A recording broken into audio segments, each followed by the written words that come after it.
ছেলের জন্য মেয়ে খুঁজে দিতে হবে মমতা ব্যানার্জিকে, বুঝতে পারছেন?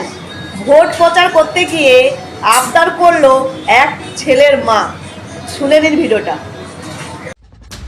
হয় মেয়ে দেখে দিক মমতা, আর না হলে মেয়ে খুঁজে দিক। কেন, কি সমস্যা? কেন ছেলে আমরা বিয়ে দিতে পারছি না? কতকাল রান্না করবো? রান্না করে কতকাল খাওয়াবো? আমরা তো বয়স হচ্ছে তো। কেন ছেলে বিয়ে করছে না কেন?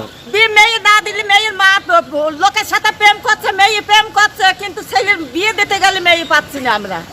কেন তো মেয়ের বাড়িতে কি বলছে?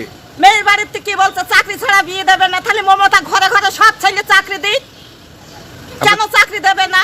আপনার ছেলে কি করে, কি কাজ করে? আমার ছেলে গ্যাসের কাজ করে। তাও মেয়ে পাচ্ছেন না? না। তাহলে এখন উপায়? এখন উপায় মমতা মেয়ে দেখে দিক, আর নাই মেয়ে ছেলে স্বাধীন তুলে দিক।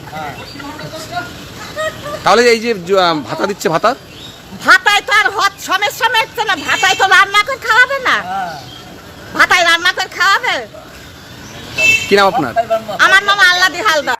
এই যে মহিলাটি কথা বললো, এর নাম হচ্ছে আল্লাদি হালদার। ইনি তার মেয়ে মানে ছেলের জন্য মেয়ে খুঁজে পাচ্ছে না, বুঝতে পারলেন? বলছে ভাতা দিয়ে কি সংসার চলে? ছেলে কাজ করতে পারছে না, সামান্য গ্যাসের কাজ করে, তাতে মেয়ের বাবা রাজি হয়নি মেয়েকে বিয়ে দেওয়ার। তাই বলছে মমতা ব্যানার্জিকে খুঁজে দিতে হবে। সত্যি কথা বলতে তো তাই।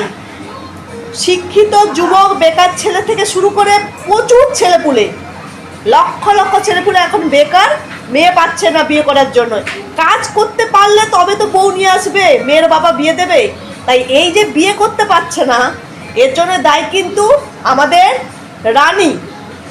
এই যে শিল্প তাড়ালো, শিল্প এনেছে, চপ ভাজতে বলছে, চপ ভাজতে কোনো মেয়ের বাবা দেবে? বলুন দেখি, দেবে কি? তাই এখন দায়িত্ব লিখ প্রকল্পের সাথে সাথে মেয়ে খুঁজে দেওয়ার প্রকল্প।